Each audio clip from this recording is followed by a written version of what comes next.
Hello everyone, welcome back to the channel.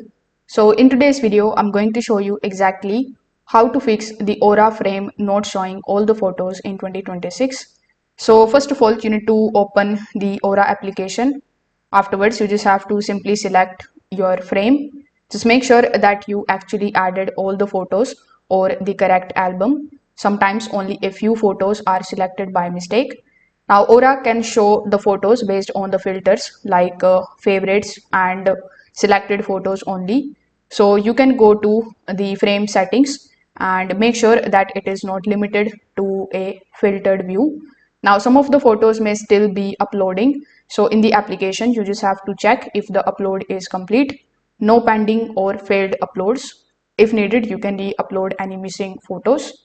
Now you can turn your Aura frame off and then you can turn it back on. And this particular step also refreshes the system and often fixes display issues instantly.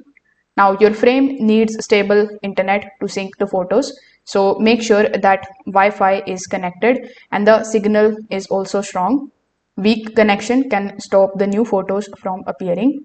So you need to also make sure that your Aura application is updated to the latest version. The outdated application can also cause the same problems. So if some of the photos still don't show, simply remove them from the frame and simply upload them again. So this also fixes any corrupted or failed uploads. So if this video helped you out, make sure that you like this video and subscribe to the channel. Thanks for watching.